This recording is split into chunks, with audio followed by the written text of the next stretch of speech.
Mula sa rampahan ng mga makukulay na kasuotan hanggang sa hataw na sayawan,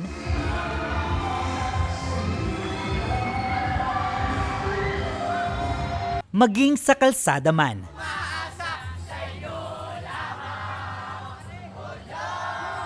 Hindi nagpahuli ang mga kabataang Sanuseño sa masaya at nakakaaliw na street dance parade and showdown competition sa mismong araw ng kapistahan nitong Sabado, February 22, bilang bahagi ng 11th Muzon Barrio Fiesta Obrero Festival ng mga mamamayang Sanuseño mula sa United Barangay Muzon. Ang Obrero Festival po ay isang pagdiriwang ng buong barangay ng Muzon na kung saan ito po ay nagbibigay parangal sa lahat ng manggagawa ng ating pamayanan. Katulad po ng 4 na patron ng parokya ni San Isidro Labrador, ito po ay pinagdiriwang tuwing ika-22 ng Pebrero. Ang kapistahan po ng patron ni San Pedro Apostol sa kanyang luklukan na isang mangingisda, si San Isidro po na isang magsasaka, at si San Jose po na isang karpintero, ay puro po manggagawa. Kaya bilang pagbibigay parangal po dahil sila po ay isang manggagawa, ina-apply din po natin ito dito sa ating mga kababayan dito sa Barangay Muzon na kung saan binibigyan po natin sila ng parangal. Matatanda ang halos 2 linggo ring isinagawa ang iba't ibang mga bahagi ng Obrero Festival katulad ng Mega Job Fair, Alagang Ate Rida Medical Mission, Obrero Zumba Fiesta, Binyagang Bayan, Off-Road Tricycle Competition, at marami pang mga patimpalak bago ang mismong araw ng kapistahan.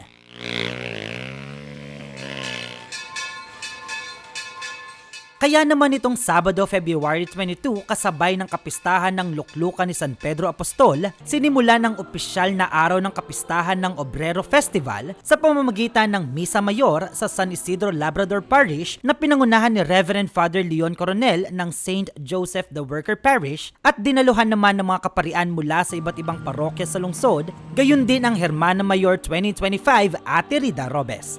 Nakikita ko po may isang tunay na pananampalataya na kahit tayo po pinaghiwa-hiwalay, pag tinawag po tayo ng Panginoong Diyos sa isang pagdarasal at isang pagdiriwang, nagkikita-kita po tayo uli.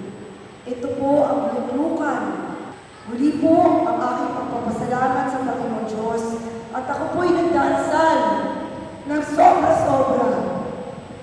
Dahil kahit po ako po'y dinamo ng karamdaman, sabi ko, Diyos na aking Ama, mahal na Maria na talagang aking gabay sa oras-oras, pilitin niyo pong ako'y maging maayos sa araw ng Pebrero 22, 2025 para sa luklukang aking pong hinahanap.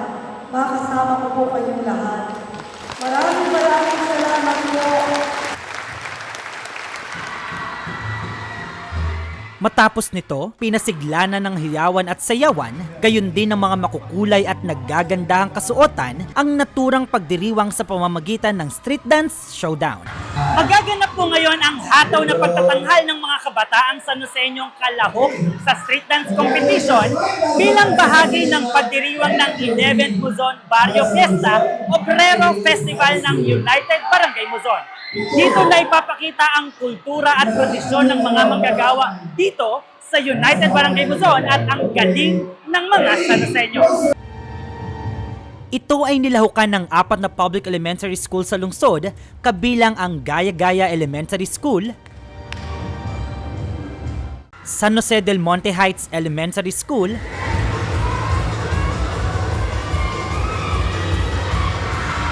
Holy Angel School of Sarmiento Incorporated, at Colegio de San Jose del Monte bilang guest participant.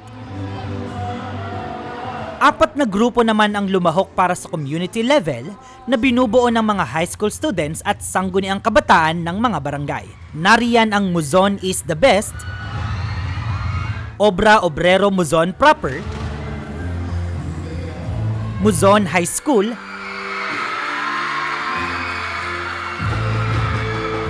at Muzon Harmony Hills High School. Dala ang kani-kanilang representasyon ni na San Pedro na mangingisda, San Isidro na magsasaka, San Jose na Karpintero at ng mahal na Birhen ng La Salette, nagbigay pugay ang mga kalahok sa pamamagitan ng kanilang mga hataw na sayawan at naggagandahang kasuotan sa pangunguna ng kanilang kanya-kanyang festival queen.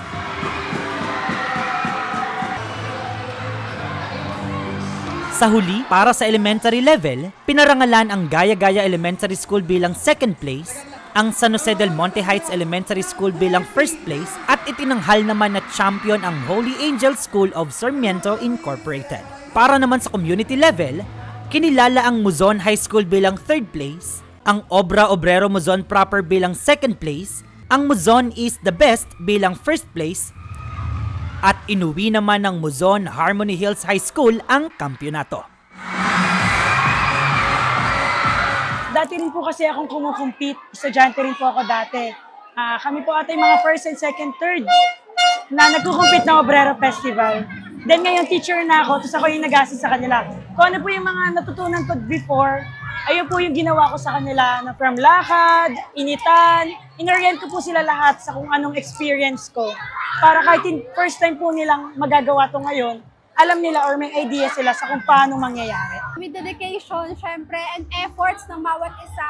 Kasi, be honest with you guys, hindi namin to pinaghandaan ng sobrang haba. 2 weeks. 2 weeks lang namin pinaghandaan everything. Sa mga gustong sumala sa mga susunod na Obrero next year, guys, dedication lang and effort, and ibigay nyo lang yung best nyo, magagawa nyo lahat. Sa pamamagitan ng mga ganitong programa na ipapakita ang pagkakaisa hindi lang ng mga Sanoseño sa United Barangay Muzon, kundi sa kabuuan ng lungsod, gayon din ang pagpapahalaga at malalim na debosyon sa pananampalatayang Kristiyano.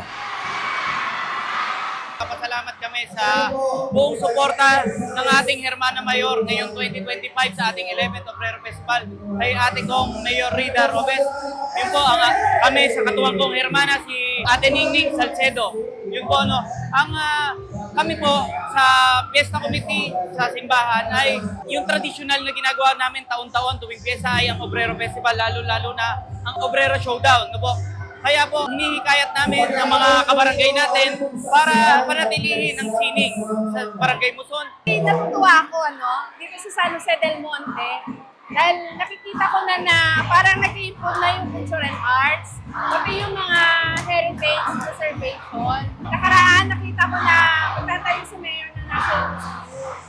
Tapos kailan lang, nagkaroon ng historical marker yung ating parokya sa San Jose. Kaya mahalaga siya.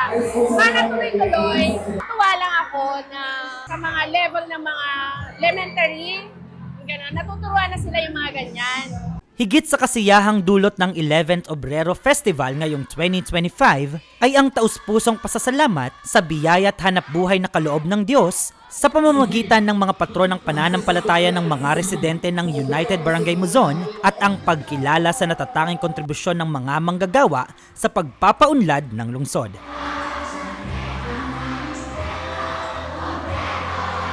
Mula rito sa United Barangay Muzon, para sa Balitang Sanoseño, ako si Jello Dorotinaw. Happy Obrero Festival!